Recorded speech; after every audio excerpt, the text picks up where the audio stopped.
ಅಮಾವಾಸ್ಯೆ ನಂತರ 8 ರಾಶಿಯವರಿಗೆ ರಾಜಯೋಗ ಶುರುವಾಗಿದೆ. ಈ 8 ರಾಶಿಯವರು ಪ್ರತಿಯೊಂದು ಕ್ಷೇತ್ರದಲ್ಲೂ ಅಧಿಕ ಲಾಭವನ್ನು ಪಡೆಯುತ್ತಾರೆ.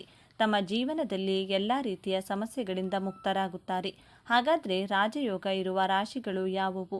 ಯಾವ ಕ್ಷೇತ್ರದಲ್ಲಿ ಅದೃಷ್ಟ ಹೊಂದಿದ್ದಾರೆ? ಯಾವ ಕ್ಷೇತ್ರದಲ್ಲಿ ಅವರು ಮುಟ್ಟಿದ್ದೆಲ್ಲ ಚಿನ್ನವಾಗಲಿದೆ? ಈ ದಿನ ಈ ರಾಶಿಯಲ್ಲಿರುವಂತಹ ವ್ಯಕ್ತಿಗಳಿಗೆ ಸೋಲೆ ಇಲ್ಲ. ಆಕಸ್ಮಿಕ ಧನಪ್ರಾಪ್ತಿ, ಕುಬೇರ ದೇವನ ಸಂಪೂರ್ಣವಾದ ಅನುಗ್ರಹ ಆಶೀರ್ವಾದ ದೊರೆಯುತ್ತದೆ.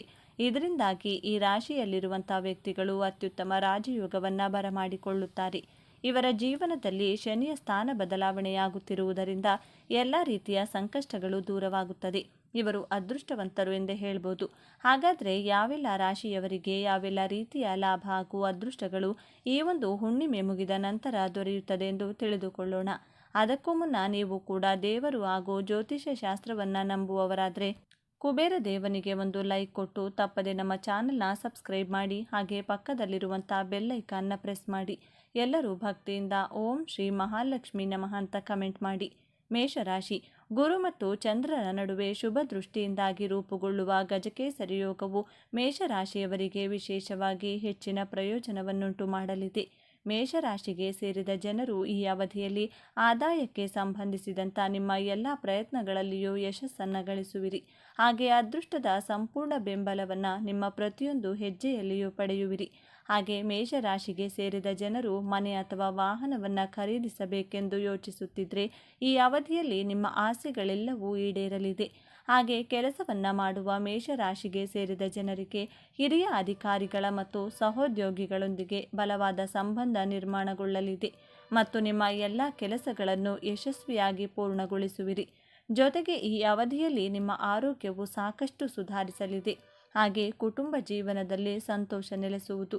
ಜೊತೆಗೆ ಮನೆಯಲ್ಲಿ ಯಾವುದಾದರೂ ಶುಭ ಕಾರ್ಯ ನೆರವೇರುವ ಸಂಭವ ಇರಲಿದೆ. ಕಟಕ ರಾಶಿ. ಕಟಕ ರಾಶಿಗೆ ಸೇರಿದ ಜನರ ಜಾತಕದ ಉನ್ನತ ಸ್ಥಾನದಲ್ಲಿ ಗುರುಗ್ರಹವು ನಿಮ್ಮ 7ನೇ ಮನೆಯಲ್ಲಿ ಚಂದ್ರನು ತನ್ನ ದೃಷ್ಟಿಯನ್ನು ಹರಿಸುವುದರಿಂದ ನಿಮ್ಮ ಜೀವನದಲ್ಲಿ ಅನೇಕ ಶುಭ ಘಟನೆಗಳು ಸಂಭವಿಸಬಹುದು. ಕಟಕ ರಾಶಿಗೆ ಸೇರಿದ ಜನರು ತಮ್ಮ ಜೀವನದಲ್ಲಿ ಸಾಕಷ್ಟು ಸಕಾರಾತ್ಮಕ ಬದಲಾವಣೆಗಳನ್ನು ಹೊಂದುವರು ಮತ್ತು ನಿಮ್ಮ ಮನಸ್ಸಿನ ಎಲ್ಲ ಆಸೆಗಳು ಈಡೇರಲಿವೆ. ಶತ್ರುಗಳು, ರೋಗ ಮತ್ತು ಸಾಲಕ್ಕೆ ಸಂಬಂಧಿಸಿದಂತೆ ನೀವು ಜಯಶಾಲಿಗಳಾಗುವಿರಿ ಮತ್ತು ಶುಭಯೋಗದ ಪ್ರಭಾವದಿಂದಾಗಿ ನಿಮ್ಮ ಆದಾಯದಲ್ಲಿ ಬಹಳಷ್ಟು ವೃದ್ಧಿಯಾಗುವುದು. ಆರ್ಥಿಕ, ವೈಯಕ್ತಿಕ ಮತ್ತು ಆರೋಗ್ಯಕ್ಕೆ ಸಂಬಂಧಿಸಿದ ಸಮಸ್ಯೆಗಳಿಗೆ ಈ ಅವಧಿಯಲ್ಲಿ ನೀವು ಪರಿಹಾರವನ್ನು ಹೊಂದುವಿರಿ. ಜೊತೆಗೆ ಈ ಅವಧಿಯಲ್ಲಿ ನಿಮಗೆ ಉನ್ನತಾಧಿಕಾರಿಗಳಿಂದ ಹೆಚ್ಚಿನ ಲಾಭವಾಗುವಂಥ ಸಂಪರ್ಕಗಳು ನಿರ್ಮಾಣಗೊಳ್ಳಲಿವೆ. ಕನ್ಯಾ ರಾಶಿ. ಗಜಕೇಸರಿ ಯೋಗದ ನಿರ್ಮಾಣದಿಂದಾಗಿ ಕನ್ಯಾ ರಾಶಿಗೆ ಸೇರಿದ ಜನರು ತಮ್ಮ ಜೀವನದಲ್ಲಿ ಪ್ರತಿಯೊಂದು ಸುಖ ಸಮೃದ್ಧಿಯನ್ನು ಗಳಿಸುವರು ಮತ್ತು ನೀವು ಹಳೆಯ ಸ್ನೇಹಿತರನ್ನು ಭೇಟಿಯಾಗುವ ಉತ್ತಮ ಅವಕಾಶ ಲಭಿಸಲಿದೆ. ನೀವು ಅಂಗಡಿ ಅಥವಾ ಮನೆಯನ್ನು ಖರೀದಿಸಬೇಕೆಂದು ಬಯಸುತ್ತಿದ್ದರೆ ಈ ಅವಧಿಯಲ್ಲಿ ಶುಭ ಯೋಗದ ಪ್ರಭಾವದಿಂದಾಗಿ ನೀವು ಅವುಗಳನ್ನು ಖರೀದಿಸುವ ಯೋಗ ದೊರಕಲಿದೆ. ಜೀವನಕ್ಕೆ ಸಂಬಂಧಿಸಿದಂತೆ ಕನ್ಯಾ ರಾಶಿಗೆ ಸೇರಿದ ಜನರು ಅನೇಕ ಲಾಭವನ್ನು ಪಡೆಯುವರು ಮತ್ತು ಪದವಿ ಹಾಗೂ ಪ್ರತಿಷ್ಠೆಯಲ್ಲಿ ವೃತ್ತಿಯನ್ನು ಹೊಂದುವುದರೊಂದಿಗೆ ಉತ್ತಮ ಬದಲಾವಣೆಗಳನ್ನು ಹೊಂದುವಿರಿ. ಈ 3 ದಿನಗಳಲ್ಲಿ ನಿರ್ಧಾರವನ್ನು ತೆಗೆದುಕೊಳ್ಳುವುದರಿಂದ ನಿಮಗೆ ಸಾಕಷ್ಟು ಶುಭ ಫಲಗಳ ಪ್ರಾಪ್ತಿಯಾಗುವುದು ಖಂಡಿತ. ಸಂಪತ್ತಿಗೆ ಸಂಬಂಧಿಸಿದಂತೆ ಈ ಅವಧಿಯಲ್ಲಿ ಲಾಭವನ್ನು ಪಡೆಯುವಿರಿ ಮತ್ತು ನಿಮ್ಮ ಸುಖ ಸಮೃದ್ಧಿಯಲ್ಲಿ ಹೆಚ್ಚಳವಾಗಲಿದೆ. ತುಲಾರಾಶಿ. ತುಲಾರಾಶಿಗೆ ಸೇರಿದ ಜನರ ಜಾತಕದ 10ನೇ ಮನೆಯಲ್ಲಿ ಚಂದ್ರ ಮತ್ತು ಗುರು ಗ್ರಹಗಳು ಪರಸ್ಪರ ದೃಷ್ಟಿ ಹರಿಸುವುದರಿಂದ ಗಜಕೇಸರಿ ಯೋಗವು ನಿರ್ಮಾಣಗೊಳ್ಳುವುದು. ಗಜಕೇಸರಿ ಯೋಗದ ಶುಭ ಪ್ರಭಾವದಿಂದಾಗಿ ತುಲಾರಾಶಿಗೆ ಸೇರಿದ ಜನರ ಆದಾಯದಲ್ಲಿ ಸಾಕಷ್ಟು ವೃದ್ಧಿಯಾಗುವುದು. ಹಾಗೆ ನೀವು ಹಠಾತ್ ಲಾಭವನ್ನು ಪಡೆಯುವ ಸಂಭವವಿದೆ. ಉದ್ಯೋಗದಲ್ಲಿ ನೀವು ಸಮೃದ್ಧಿಯನ್ನು ಹೊಂದುವಿರಿ ಮತ್ತು ವ್ಯಾಪಾರವನ್ನು ವಿಸ್ತರಿಸಲು ಉತ್ತಮ ಯೋಜನೆಗಳನ್ನು ರೂಪಿಸುವಿರಿ. ತುಲಾರಾಶಿಗೆ ಸೇರಿದ ಜನರ ಆರೋಗ್ಯವು ಈ ಅವಧಿಯಲ್ಲಿ ಸುಧಾರಿಸಲಿದೆ ಮತ್ತು ಶಾರೀರಿಕ ಹಾಗೂ ಮಾನಸಿಕವಾಗಿ ನೀವು ಬಲವಾದ ಸ್ಥಿತಿಯಲ್ಲಿರುವಿರಿ. ಈ ಶುಭಯೋಗದ ಪ್ರಭಾವದಿಂದಾಗಿ ತುಲಾರಾಶಿಗೆ ಸೇರಿದ ಜನರು ಲಾಭದಾಯಕ ಸಂಪರ್ಕಗಳನ್ನು ಪಡೆಯುವರು ಮತ್ತು ಮನೆಯಲ್ಲಿ ಸಂತೋಷಮಯವಾದ ವಾತಾವರಣವಿರಲಿದೆ. ಸಂಗಾತಿಯ ಸಹಾಯದಿಂದ ಸಂಪತ್ತು ಖರೀದಿಸುವ ಯೋಗ ಲಭಿಸುವುದು. ವೃಶ್ಚಿಕ ರಾಶಿ. ವೃಶ್ಚಿಕ ರಾಶಿಗೆ ಸೇರಿದ ಜನರ ಜಾತಕದ ಅದೃಷ್ಟದ ಮನೆಯಲ್ಲಿ ಗುರುವಿನೊಂದಿಗೆ ಚಂದ್ರನ ಪರಸ್ಪರ ದೃಷ್ಟಿ ಹರಿಸುವುದರಿಂದ ಗಜಕೇಸರಿ ಯೋಗದ ನಿರ್ಮಾಣವಾಗುವುದು. ಹಾಗಾಗಿ ವೃಶ್ಚಿಕ ರಾಶಿಗೆ ಸೇರಿದ ಜನರಿಗೆ ಎಲ್ಲ ರೀತಿಯ ವಿವಾದಗಳಿಂದ ಮುಕ್ತಿ ದೊರಕುವುದು ಮತ್ತು ಮಾತು ಹಾಗೂ ವ್ಯವಹಾರದಲ್ಲಿ ಸಕಾರಾತ್ಮಕ ಬದಲಾವಣೆಗಳನ್ನು ಹೊಂದುವಿರಿ. ಈ ರಾಶಿಗೆ ಸೇರಿದ ಜನರು ಹೊಸ ಕೆಲಸವನ್ನು ಹುಡುಕುತ್ತಿದ್ದರೆ ಈ ಅವಧಿಯಲ್ಲಿ ನಿಮ್ಮ ಆಸೆಗಳೆಲ್ಲ ಈಡೇರಲಿದೆ. ಹಾಗೆ ನಿಮ್ಮದೇ ಆದಂಥ ಸ್ವಂತ ವ್ಯಾಪಾರವನ್ನು ಶುರು ಮಾಡಬೇಕೆಂದಿರುವವರಿಗೆ ಈ ದಿನಗಳು ಸಾಕಷ್ಟು ಶುಭವಾಗಿರುವುದು. ವೃಶ್ಚಿಕ ರಾಶಿಗೆ ಸೇರಿದ ಜನರಿಗೆ ಶುಭ ಯೋಗದ ಪ್ರಭಾವದಿಂದಾಗಿ ಆದಾಯದಲ್ಲಿ ಹೆಚ್ಚಳವಾಗುವುದು ಮತ್ತು ಅವಿವಾಹಿತರಿಗೆ ಈ ಅವಧಿಯಲ್ಲಿ ವಿಶೇಷ ವ್ಯಕ್ತಿಯನ್ನು ಭೇಟಿಯಾಗುವ ಯೋಗ ದೊರಕಲಿದೆ. ವೃಶ್ಚಿಕ ರಾಶಿಗೆ ಸೇರಿದ ಜನರು ಈ ಅವಧಿಯಲ್ಲಿ ಎಲ್ಲ ರೀತಿಯ ಆರೋಗ್ಯ ಸಮಸ್ಯೆಗಳಿಂದ ಮುಕ್ತಿಯನ್ನು ಪಡೆಯುವರು ಮತ್ತು ರಾಜಕೀಯಕ್ಕೆ ಸಂಬಂಧಿಸಿದಂತೆ ನಿಮ್ಮ ಸಂಪರ್ಕಗಳು ವೃದ್ಧಿಯಾಗಲಿದೆ. ಮಕರ ರಾಶಿಯಲ್ಲಿ ಚಂದ್ರನು ಸಪ್ತಮ ಮನೆಯಲ್ಲಿ ಗುರುವಿನೊಂದಿಗೆ ತಮ್ಮ ಸಂಸಪ್ತಕ ದೃಷ್ಟಿಯಿಂದಾಗಿ ಗಜಕೇಸರಿ ಯೋಗದ ನಿರ್ಮಾಣವಾಗಲಿದೆ. ಈ ಗಜಕೇಸರಿ ಯೋಗದ ಪ್ರಭಾವದಿಂದಾಗಿ ಮಕರ ರಾಶಿಗೆ ಸೇರಿದ ಜನರ ಚಿಂತೆಗಳು ದೂರವಾಗುವುದು ಮತ್ತು ಅದೃಷ್ಟದ ಬೆಂಬಲವನ್ನು ನಿಮ್ಮ ಪ್ರತಿಯೊಂದು ಹೆಜ್ಜೆಯಲ್ಲಿಯೂ ಪಡೆಯುವಿರಿ. ಹಾಗಾಗಿ ಮಕರ ರಾಶಿಗೆ ಸೇರಿದ ಜನರು ಉತ್ತಮ ಬುದ್ಧಿವಂತಿಕೆಯನ್ನು ಹೊಂದುವರು ಮತ್ತು ನೀವು ಮಹತ್ವಪೂರ್ಣವಾದ ನಿರ್ಧಾರವನ್ನು ತೆಗೆದುಕೊಳ್ಳಲು ಈ ಅವಧಿಯು ಬಹಳ ಉತ್ತಮವಾಗಿರಲಿದೆ. ಇದರಿಂದಾಗಿ ಭವಿಷ್ಯದಲ್ಲಿ ಸಾಕಷ್ಟು ಲಾಭವನ್ನು ಪಡೆಯುವಿರಿ. ಹಾಗೆ ಕೆಲಸಕ್ಕೆ ಸಂಬಂಧಿಸಿದಂತೆ ನೀವು ದೊಡ್ಡ ಯಶಸ್ಸನ್ನು ಗಳಿಸುವಿರಿ ಮತ್ತು ನಿಮ್ಮ ಆರ್ಥಿಕ ಸ್ಥಿತಿ ಬಲಗೊಳ್ಳಲಿದೆ. ಶತ್ರು, ರೋಗ ಮತ್ತು ಸಾಲಕ್ಕೆ ಸಂಬಂಧಿಸಿದಂತೆ ಸಮಸ್ಯೆಗಳಿಂದ ಈ ಅವಧಿಯಲ್ಲಿ ನೀವು ಮುಕ್ತಿಯನ್ನು ಪಡೆಯುವಿರಿ. ಜೊತೆಗೆ ಈ ಸಮಯದಲ್ಲಿ ನಿಮ್ಮ ಆದಾಯದಲ್ಲಿ ಸಾಕಷ್ಟು ವೃದ್ಧಿಯಾಗುವುದು ಮತ್ತು ಅಂಗಡಿ ಅಥವಾ ವಾಹನವನ್ನು ಖರೀದಿಸುವ ಯೋಗ ನಿರ್ಮಾಣಗೊಳ್ಳಲಿದೆ. ಅಕ್ಟೋಬರ್ ತಿಂಗಳ ಕೊನೆಯ ದಿನಗಳಲ್ಲಿ ನೀವು ಸಾಕಷ್ಟು ಶುಭ ಸುದ್ದಿಯನ್ನು ಪಡೆಯುವ ಯೋಗವೂ ಕೂಡ ಲಭಿಸುವುದು. ಮಿಥುನ ರಾಶಿಗೆ ಸೇರಿದ ಜನರಿಗೆ ವಿಶೇಷವಾಗಿ ಸಾಕಷ್ಟು ಲಾಭ ದೊರಕುವುದು. ಈ ಅವಧಿಯಲ್ಲಿ ಕೆಲಸವನ್ನು ಮಾಡುವ ಮಿಥುನ ರಾಶಿಗೆ ಸೇರಿದ ಜನರಿಗೆ ಪ್ರಗತಿ ದೊರಕುವ ಅವಕಾಶ ಸಾಕಷ್ಟು ಹೆಚ್ಚಾಗಿ ಲಭಿಸಲಿದೆ. ಈ ಸಮಯದಲ್ಲಿ ಮಿಥುನ ರಾಶಿಗೆ ಸೇರಿದ ವಿದ್ಯಾರ್ಥಿಗಳಿಗೆ ಶಾರೀರಿಕ ಉತ್ಸಾಹದಲ್ಲಿ ಬಹಳಷ್ಟು ಹೆಚ್ಚಳವಾಗುವುದು ಮತ್ತು ಯಶಸ್ಸು ಗಳಿಸುವ ಸಂಭವ ಸಾಕಷ್ಟು ವೃದ್ಧಿಯಾಗಲಿದೆ. ಈ ಅವಧಿಯಲ್ಲಿ ಮಿಥುನ ರಾಶಿಗೆ ಸೇರಿದ ವ್ಯಾಪಾರವನ್ನು ಮಾಡುವ ಜನರಿಗೆ ಹೆಚ್ಚಿನ ಲಾಭವನ್ನು ಪಡೆಯಲು ಉತ್ತಮ ಅವಕಾಶಗಳ ಪ್ರಾಪ್ತಿ ಕೂಡ ಆಗುವುದು. ಮಂಗಳನ ಶುಭ ಪ್ರಭಾವದಿಂದಾಗಿ ಮಿಥುನ ರಾಶಿಗೆ ಸೇರಿದ ಜನರು ತಮ್ಮ ಕಠಿಣ ಪರಿಶ್ರಮಕ್ಕೆ ತಕ್ಕ ಪ್ರತಿಫಲವನ್ನು ಈ ಸಂದರ್ಭದಲ್ಲಿ ಪಡೆಯಲಿದ್ದಾರೆ. ಬುಧನ ನಕ್ಷತ್ರದಲ್ಲಿ ಮಂಗಳನ ಸಂಚಾರದಿಂದಾಗಿ ನಿಮ್ಮ ಮನೆಯಲ್ಲಿ ಸುಖ ಸಮೃದ್ಧಿ ಹೆಚ್ಚಾಗುವುದು. ಜೊತೆಗೆ ಶಾಂತಿಯುತ ವಾತಾವರಣ ಇರುವುದರಿಂದ ಸಾಕಷ್ಟು ಸಕಾರಾತ್ಮಕ ಫಲಿತಾಂಶಗಳನ್ನು ಈ ಸಂದರ್ಭದಲ್ಲಿ ಮಿಥುನ ರಾಶಿಗೆ ಸೇರಿದ ಜನರು ಪಡೆಯಲಿದ್ದಾರೆ. ಈ ಸಮಯದಲ್ಲಿ ಹೊಸ ಜನರೊಂದಿಗೆ ನಿಮ್ಮ ಪರಿಚಯ ಹೆಚ್ಚುತ್ತದೆ ಮತ್ತು ಸಾಮಾಜಿಕ ಸಂಪರ್ಕಗಳು ವೃದ್ಧಿಯಾಗುತ್ತದೆ. ವೃತ್ತಿಯಲ್ಲಿ ನಿಮಗೆ ಪ್ರಗತಿಯ ಅವಕಾಶಗಳು ಬಹಳಷ್ಟು ಸಿಗುತ್ತವೆ ಮತ್ತು ನಿಮ್ಮ ಆತ್ಮವಿಶ್ವಾಸ ಹೆಚ್ಚಾಗುತ್ತದೆ. ಮೀನರಾಶಿಗೆ ಸೇರಿದ ಜನರಿಗೆ ಬಹಳಷ್ಟು ಶುಭ ಫಲಗಳ ಪ್ರಾಪ್ತಿಯಾಗುವುದು. ಈ ಅವಧಿಯಲ್ಲಿ ಕೆಲಸವನ್ನು ಮಾಡುವ ಮೀನರಾಶಿಗೆ ಸೇರಿದ ಜನರು ಬಡ್ತಿಯನ್ನು ಪಡೆಯಲು ಉತ್ತಮ ಅವಕಾಶಗಳ ಪ್ರಾಪ್ತಿಯಾಗಲಿದೆ. ಹಾಗೆ ನಿಮ್ಮ ಆದಾಯದಲ್ಲಿ ಸಾಕಷ್ಟು ಹೆಚ್ಚಳವಾಗುವುದರೊಂದಿಗೆ ನಿಮಗೆ ಧನಸಂಪತ್ತಿನಲ್ಲಿ ಕೊರತೆ ಉಂಟಾಗುವುದಿಲ್ಲ. ಈ ಸಂದರ್ಭದಲ್ಲಿ ನಿಮ್ಮ ಕಷ್ಟಗಳೆಲ್ಲ ದೂರವಾಗಲಿದೆ. ಮಂಗಳನ ಶುಭ ಪ್ರಭಾವದಿಂದಾಗಿ ಮೀನರಾಶಿಗೆ ಸೇರಿದ ಜನರ ಆತ್ಮವಿಶ್ವಾಸದಲ್ಲಿ ಸಾಕಷ್ಟು ಹೆಚ್ಚಳವಾಗುವುದು ಮತ್ತು ಅದೃಷ್ಟದ ಸಂಪೂರ್ಣವಾದ ಬೆಂಬಲವನ್ನು ಈ ರಾಶಿಗೆ ಸೇರಿದ ಜನರು ತಮ್ಮ ಪ್ರತಿ ಹೆಜ್ಜೆಯಲ್ಲೂ ಪಡೆಯಲಿದ್ದಾರೆ. ಮೀನರಾಶಿಗೆ ಸೇರಿದ ಜನರು ಈ ಅವಧಿಯಲ್ಲಿ ಶಾರೀರಿಕವಾಗಿ ಉತ್ತಮ ಸಾಮರ್ಥ್ಯವನ್ನು ಹೊಂದುವರು. ಹಾಗೆ ಮಂಗಳನ ನಕ್ಷತ್ರ ಬದಲಾವಣೆಯಿಂದಾಗಿ ಮೀನರಾಶಿಗೆ ಸೇರಿದ ಜನರ ಮನೆಯಲ್ಲಿ ಸುಖ ಶಾಂತಿ ಹೆಚ್ಚಾಗಿ ನೆಲೆಸುವುದು. ಜೊತೆಗೆ ಕೆಲಸವನ್ನು ಮಾಡುವ ಈ ರಾಶಿಯವರಿಗೆ ಪ್ರಗತಿಗಾಗಿ ಅತ್ಯುತ್ತಮವಾದ ಅವಕಾಶಗಳು ಈ ಸಂದರ್ಭದಲ್ಲಿ ಗೋಚರಿಸಲಿದೆ.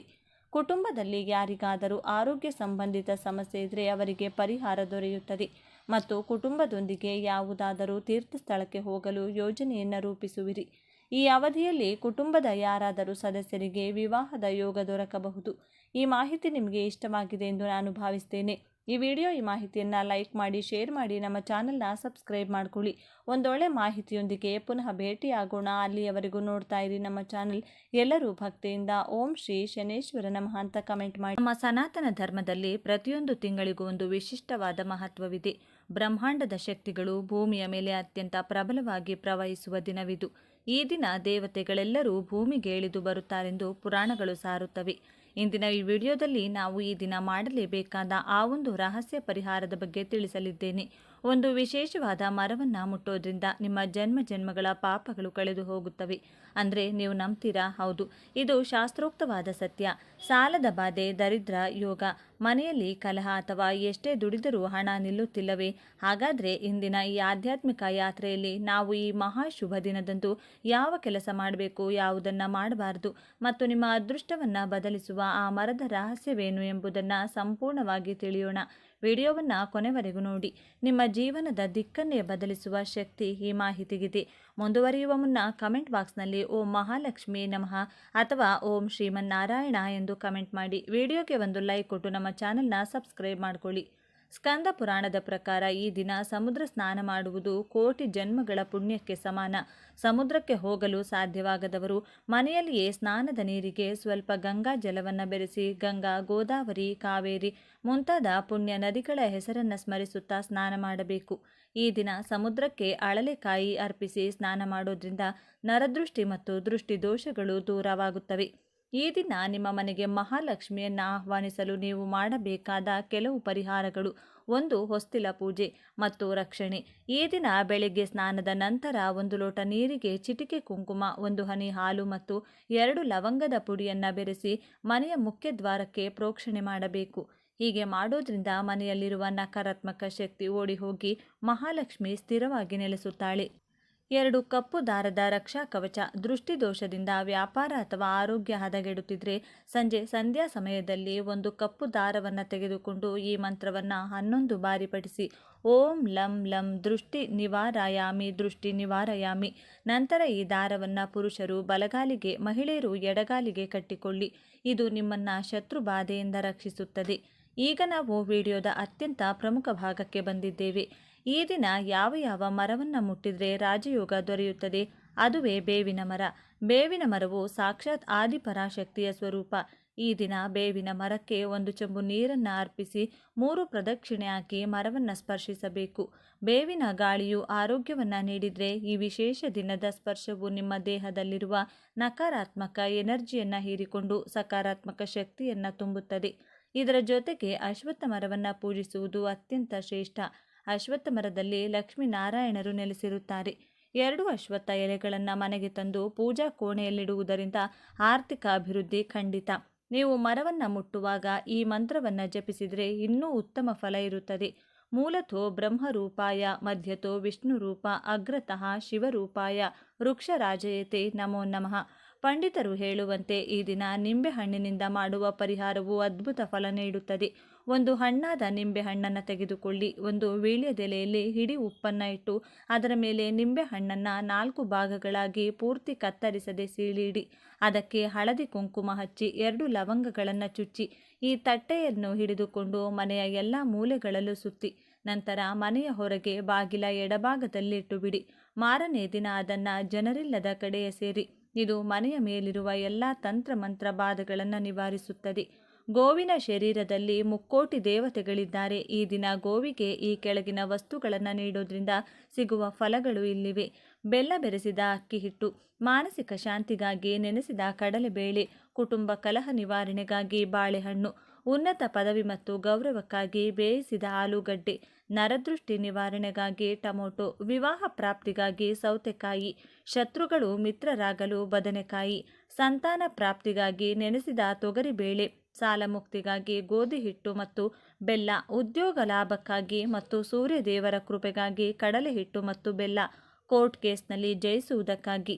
ಇನ್ನು ಈ ದಿನ ಸಂಜೆ 6 ರಿಂದ 8 ಗಂಟೆಯ ಒಳಗಾಗಿ ಮನೆಯಲ್ಲಿ ಈ 4 ವಸ್ತುವನ್ನು ಬಳಸಿ ಧೂಪ ಹಾಕಿ. ಇದರಿಂದ ಮನೆಯಲ್ಲಿನ ಎಲ್ಲ ನೆಗೆಟಿವ್ ಶಕ್ತಿಗಳು ತೊಲಗುತ್ತದೆ. ಯಾರಾದರೂ ಆಗದೇ ಇದ್ದವರು ಮಾಡಿಸಿದರೆ ಆ ದುಷ್ಟ ಶಕ್ತಿಗಳ ಕೆಲಸ ಆಗದಂತೆ ಮಾಡುತ್ತದೆ. ಮನೆಯ ಸದಸ್ಯರಿಗೆ ಇದ್ದ ಮೈಕೈ ನೋವು, ಆರೋಗ್ಯ ಸಮಸ್ಯೆ, ಮಾನಸಿಕ ಕಿರಿಕಿರಿಗಳು ದೂರವಾಗಿ ಅದೃಷ್ಟ ಕೂಡಿ ಬರುತ್ತದೆ. ಮನೆಯ ಮಧ್ಯಭಾಗದಲ್ಲಿ ಈ ಧೂಪವನ್ನು ಹಾಕಬೇಕು. ಧೂಪಕ್ಕೆ ಸಾಂಬ್ರಾಣಿ, ಬಿಳಿ ಸಾಸಿವೆ ಹಾಕಬೇಕು. ಇದರ ಜೊತೆಗೆ ದೃಷ್ಟಿ ಬೀಜ ಅಂತ ಪೂಜಾ ಸಾಮಗ್ರಿಗಳು ಸಿಗುವ ಅಂಗಡಿಯಲ್ಲಿ ಸಿಗುತ್ತದೆ. ಅದನ್ನು ತಂದು ಅದರ ಜೊತೆಗೆ ಕಪ್ಪು ಜೀರಿಗೆ ಅಂತ ಸಿಗುತ್ತೆ. ಒಟ್ಟು 4 ವಸ್ತುಗಳು: ಸಾಂಬ್ರಾಣಿ ಪುಡಿ, ಬಿಳಿ ಸಾಸಿವೆ, ಕಪ್ಪು ಜೀರಿಗೆ ಹಾಗೂ ದೃಷ್ಟಿ ಬೀಜ. ಈ 4ನ್ನು ಕೂಡ ಕೆಂಡದಲ್ಲಿ ಹಾಕಿ ಮನೆಯ ಮಧ್ಯಭಾಗದಲ್ಲಿ ಧೂಪ ಹಾಕಿ. 5ರಿಂದ 10 ನಿಮಿಷದ ನಂತರ ಮನೆಯ ಎಲ್ಲ ಮೂಲೆ ಮೂಲೆಗೂ ಈ ಧೂಪದ ಹೊಗೆಯನ್ನು ತೋರಿಸಿ. ಇದರಿಂದ ಮನೆಯಲ್ಲಿ ಎಲ್ಲ ನಕಾರಾತ್ಮಕ ಶಕ್ತಿಗಳು ತೊಲಗಿ ಸಾಕಷ್ಟು ಬದಲಾವಣೆಗಳು ನಿಮ್ಮ ಮನೆಯಲ್ಲಿ ನೀವು ನೋಡಬಹುದು. ಸಂಜೆಯ ಸಮಯದಲ್ಲಿ ವೀಳ್ಯದೆಲೆ, ಅಡಿಕೆ, ಬಳೆ, ಅರಿಶಿನ, ಕುಂಕುಮ, ತೆಂಗಿನಕಾಯಿ, ರವಿಕೆಯನ್ನು ಹಣ್ಣುಗಳ ಜೊತೆ ದಾನವಾಗಿ ಶಿವಾಲಯದಲ್ಲಾಗಿರಬಹುದು, ವಿಷ್ಣು ದೇವರ ಆಲಯದಲ್ಲಾಗಿರಬಹುದು ಅಥವಾ ನಿಮ್ಮ ಮನೆಯಲ್ಲಿಯೇ ಆಗಿರಬಹುದು ದಾನವಾಗಿ ನೀಡಿದರೆ ಕಂಡ ಕನಸುಗಳು ನನಸಾಗುತ್ತವೆ. ಕಠಿಣ ಕಷ್ಟಗಳಿಂದ ಶೀಘ್ರವಾಗಿ ಮುಕ್ತಿ ದೊರೆಯುತ್ತದೆ. ನಿಮ್ಮ ಮನೆಯ ಅಂಗಳದಲ್ಲಿ ದೀಪಗಳನ್ನು ಬೆಳಗಿಸಿ ಹೊಸ್ತಿಲಿನ ಬಳಿ, ತುಳಸಿ ಗಿಡದ ಬಳಿ, ದೇವರ ಕೋಣೆಯ ಮುಂದೆ, ದೇವರ ಕೋಣೆಯ ಒಳಗೆ ಮಣ್ಣಿನ ಹಣತೆಗಳನ್ನು ಬೆಳಗಿಸಿ ಪೂಜೆ ಮಾಡುವವರು ಶಿವನಾಮ ಸ್ಮರಣೆಯ ಮಾಡುತ್ತಾ ಶಿವನಿಗೆ ಏನನ್ನು ಕೂಡ ಅರ್ಪಿಸಲು ಸಾಧ್ಯವಿಲ್ಲವೆಂದರೆ ದರ್ಬೆ ಕಡ್ಡಿಗಳನ್ನು ಹಾಸಿ ಅದರ ಮೇಲೆ ಶಿವನ ಫೋಟೋ ಅಥವಾ ಶಿವಲಿಂಗವನ್ನು ಇಟ್ಟು ಪೂಜೆ ಮಾಡಿ ಉಪವಾಸವನ್ನು ಮಾಡಿ ಶಿವನಿಗೆ ಕೈ ಮುಗಿಯಿರಿ. ಈ ದಿನ ಮದ್ಯಪಾನ, ಮಾಂಸಾಹಾರ ಸೇವನೆ ಮಾಡಬಾರದು. ಕ್ಷೌರ, ಉಗುರು ಕತ್ತರಿಸುವುದನ್ನು ಮಾಡಬಾರದು. ಬ್ರಹ್ಮಚರ್ಯವನ್ನು ತಪ್ಪದೇ ಪಾಲಿಸಬೇಕು. ಇನ್ನು ಈ ಮಾಸದಲ್ಲಿ ನಿಮ್ಮ ಮನೆಯಲ್ಲಿಯೇ ಸರಳವಾಗಿ ಆಂಜನೇಯ ಸ್ವಾಮಿಯ ಪೂಜೆಯನ್ನು ಈ ವಿಧಾನದಲ್ಲಿ ಮಾಡಿಕೊಳ್ಬೇಕು. ನಿಮ್ಮ ಮನೆಯ ದೇವರ ಕೋಣೆಯಲ್ಲಿ ಆಂಜನೇಯನ ಫೋಟೋ ಅಥವಾ ವಿಗ್ರಹ ಇಟ್ಟು ಸಿಂಧೂರ, ತುಳಸಿಯಿಂದ ಅಲಂಕರಿಸಿ ಹನುಮನ ಮುಂದೆ ದೀಪಕ್ಕೆ ಎಳ್ಳೆಣ್ಣೆಯನ್ನು ಹಾಕಿ ಎಕ್ಕದ ಬತ್ತಿಗಳನ್ನು ಬಳಸಿ ದೀಪಾರಾಧನೆ ಮಾಡಬೇಕು. ಎಕ್ಕದ ಬತ್ತಿ, ಎಳ್ಳೆಣ್ಣೆಯನ್ನು ಬಳಸಿ ದೀಪಗಳನ್ನು ಹಚ್ಚಿದ್ದೇ ಆದಲ್ಲಿ ಆಂಜನೇಯನು ಶೀಘ್ರವಾಗಿ ಅನುಗ್ರಹಿಸುತ್ತಾನೆ. 5 ಎಕ್ಕದ ಬತ್ತಿಗಳನ್ನು ಬಳಸಿ ದೀಪವನ್ನು ಬೆಳಗಿಸಿ. ಸಾಧ್ಯವಾಗಿಲ್ಲ ಅಂದರೆ ನಿಮ್ಮ ಮನೆಯಲ್ಲಿರುವಂಥ ಬತ್ತಿಗಳಿಂದ ದೀಪಾರಾಧನೆ ಮಾಡಿ ನಮಸ್ಕಾರ ಮಾಡಿ. ಇದರ ಜೊತೆಗೆ ವೀಳ್ಯದೆಲೆಯಿಂದ ಆಂಜನೇಯ ಸ್ವಾಮಿಗೆ ಪೂಜೆ ಮಾಡಿಕೊಳ್ಳಿ. ಶ್ರೀರಾಮದೂತಾಯ ಹನುಮತೆ ನಮಃ ಅಂತ 21 ಬಾರಿ ಹೇಳುತ್ತಾ 21 ಎಲೆಗಳನ್ನು ಆಂಜನೇಯ ಸ್ವಾಮಿಗೆ ಅರ್ಪಿಸಿ. ಆಂಜನೇಯನ ಪ್ರೀತಿಗಾಗಿ ವಿವಿಧ ಹಣ್ಣುಗಳು, ಬಾಳೆ, ಬಳೆ ಹಣ್ಣು, ತೆಂಗಿನಕಾಯಿ, ವಿವಿಧ ವಿಧವಾದಂತಹ ಸಿಹಿ ನೈವೇದ್ಯಗಳನ್ನು ಇಟ್ಟು ಪೂಜೆ ಮಾಡಿ. ಆಂಜನೇಯ ಸ್ವಾಮಿಗೆ ಸಿಂಧೂರ ಅಥವಾ ಕೇಸರಿಗೆ ಎಳ್ಳೆಣ್ಣೆಯನ್ನು ಬೆರೆಸಿ ಆಂಜನೇಯ ಸ್ವಾಮಿಗೆ ಬೊಟ್ಟಾಗಿ ಇಡಬೇಕು. ಇದನ್ನು ಮಾಡಿದರೆ ಶತ್ರುಬಾಧೆಗಳು ದೂರವಾಗುತ್ತವೆ. ಇನ್ನು ಯಾರಾದರೂ ನಿಮಗೆ ಮಾಟಮಂತ್ರ ಮಾಡಿಸಿದರೆ, ಶತ್ರುಬಾಧೆಗಳು ಹೆಚ್ಚಾಗಿದ್ದರೆ ಅವರ ಹೆಸರನ್ನು ಹೇಳಿಕೊಳ್ತಾ ಆಂಜನೇಯ ಸ್ವಾಮಿಯ ಫೋಟೋ, ಬಾಲ ಕಾಣುವಂತೆ ಇರುವಂಥ ಫೋಟೋ ಮನೆಯಲ್ಲಿದ್ದರೆ ನೀವು ಬಾಲದಿಂದ ಶಿರಸ್ಸಿನ ತನಕ 20 ಗಂಧದ ಬೊಟ್ಟನ್ನು ಇಡಬೇಕು, 20 ಕುಂಕುಮದ ಬೊಟ್ಟನ್ನು ಇಡಬೇಕು. ಮತ್ತು ಶಿರಸ್ಸಿನಿಂದ ಬಾಲದ ತನಕ 20 ಗಂಧದ ಬೊಟ್ಟು, 20 ಕುಂಕುಮದ ಬೊಟ್ಟನ್ನು ಇಡಬೇಕು. ಹೀಗೆ ಒಟ್ಟು 40 ಗಂಧದ ಬೊಟ್ಟು, 40 ಕುಂಕುಮದ ಬೊಟ್ಟು ಇಡುತ್ತಾ ಓಂ ಕಪೀಶ್ವರಾಯ ನಮಃ ಎಂದು ಮಂತ್ರವನ್ನು ಹೇಳಬೇಕು. ಬಾಳೆಹಣ್ಣನ್ನು ನೈವೇದ್ಯವಾಗಿ ಆಂಜನೇಯನಿಗೆ ಅರ್ಪಿಸಬೇಕು. ಈ ಕೆಲಸವನ್ನು ಮಾಡೋದ್ರಿಂದ ನಿಮ್ಮ ಮನೆಯಲ್ಲಿರುವಂತಹ ಎಲ್ಲ ವಿಧವಾದ ನೆಗೆಟಿವ್ ಎನರ್ಜಿಗಳು ದೂರವಾಗುತ್ತದೆ. ನಿಮಗೆ ಆಗದೇ ಇರುವವರು ಮಾಡಿಸಿರುವ ಪಿತೂರಿಗಳ ಶಕ್ತಿ ನಿಲ್ಲುತ್ತದೆ. ಸದಾ ಹನುಮನ ರಕ್ಷಣೆ ನಿಮಗೆ ಸಿಗುತ್ತದೆ. ಮನೆಯ ವಾಸ್ತುದೋಷ ಕೂಡ ಇದರಿಂದಲೇ ದೂರವಾಗುತ್ತದೆ. ಇನ್ನು ಈ ಶುಭ ದಿನದಂದು ಈ ತಪ್ಪುಗಳನ್ನು ಮಾಡಬೇಡಿ. ತುಳಸಿ ಎಲೆಗಳನ್ನು ಕೀಳಬೇಡಿ. ಸೂರ್ಯೋದಯದ ನಂತರ ನಿದ್ದೆ ಮಾಡಬೇಡಿ. ಹೇರ್ ಕಟ್, ಶೇವಿಂಗ್ ಅಥವಾ ಉಗುರು ಕತ್ತರಿಸುವುದು ದಾರಿದ್ರ್ಯಕ್ಕೆ ದಾರಿ. ಮಧ್ಯಾಹ್ನ ನಿದ್ದೆಯು ದಾರಿದ್ರ್ಯ ದೇವತೆಯನ್ನು ಆಹ್ವಾನಿಸಿದಂತೆ. ತೈಲ ನಿಷೇಧ. ಸಂಧ್ಯಾ ಸಮಯದಲ್ಲಿ ತಲೆಗೆ ಎಣ್ಣೆ ಹಚ್ಚಬೇಡಿ. ಶಾಂತಿ ಕಾಪಾಡಿ. ಮನೆಯಲ್ಲಿ ಮಹಿಳೆಯರು ಅಳಬಾರದು ಅಥವಾ ಕಲಹ ಮಾಡಬಾರದು. ಮಾಡಲೇಬೇಕಾದ ಮಂತ್ರಪಠಣ ಮತ್ತು ಧ್ಯಾನ. ಈ ದಿನ ವಿಶೇಷ ಮಂತ್ರವನ್ನು 108 ಬಾರಿ ಪಠಿಸಿ. ಓಂ ನಮೋ ಭಗವತೆ ಕೂರ್ಮಾಯ ನಮಃ. ಈ ಮಂತ್ರವು ನಿಮ್ಮ ಜೀವನದಲ್ಲಿ ಅಸ್ಥಿರತೆಯನ್ನು ಹೋಗಲಾಡಿಸಿ ಭದ್ರವಾದ ಅಡಿಪಾಯವನ್ನು ಮತ್ತು ಸ್ವಂತ ಮನೆಯ ಕನಸನ್ನು ನನಸು ಮಾಡುತ್ತದೆ. ಸ್ನೇಹಿತರೆ, ಈ ದಿನ ನಿಮ್ಮ ಪಾಲಿಗೆ ಕೇವಲ ಒಂದು ಕ್ಯಾಲೆಂಡರ್ ದಿನವಾಗಿರದೆ ಇದು ನಿಮ್ಮ ಬದುಕಿನ ಹೊಸ ಅಧ್ಯಾಯದ ಆರಂಭವಾಗಲಿ. ಪ್ರಕೃತಿ ಮತ್ತು ಭಗವಂತ ನಿಮಗೆ ನೀಡಿರುವ ಈ ಅವಕಾಶವನ್ನು ಸದುಪಯೋಗಪಡಿಸಿಕೊಳ್ಳಿ. ನಂಬಿಕೆಯೇ ಎಲ್ಲ ಪವಾಡಗಳ ತಾಯಿ. ಈ ವಿಡಿಯೋದಲ್ಲಿ ನಾವು ಚರ್ಚಿಸಿದ ಪ್ರತಿಯೊಂದು ಪರಿಹಾರವು ಸಾವಿರಾರು ವರ್ಷಗಳ ಅನುಭವದ ಸಾರ. ಈ ಮಾಹಿತಿಯನ್ನು ನಿಮ್ಮಲ್ಲೇ ಇಟ್ಕೊಳ್ಳಬೇಡಿ. ಕಷ್ಟದಲ್ಲಿರುವ ಇನ್ನೂ 10 ಜನರಿಗೆ ಶೇರ್ ಮಾಡಿ. ಪುಣ್ಯವನ್ನು ಹಂಚೋದ್ರಿಂದ ಅದು ದ್ವಿಗುಣವಾಗುತ್ತದೆ. ನಿಮ್ಮ ಮನೆಯಲ್ಲಿ ಮಹಾಲಕ್ಷ್ಮಿ ಸದಾ ನಲಿದಾಡಲಿ ಎಂದು ಹಾರೈಸುತ್ತಾ ವಿರಾಮ ತೆಗೆದುಕೊಳ್ತಿದ್ದೇನೆ. ಮತ್ತೆ ಸಿಗೋಣ ಮತ್ತೊಂದು ದಿವ್ಯ ಮಾಹಿತಿಯೊಂದಿಗೆ. ಭೇಟಿಯಾಗೋಣ. ಸರ್ವೇ ಜನ ಸುಖಿನೋ ಭವಂತು. ಧನ್ಯವಾದಗಳು.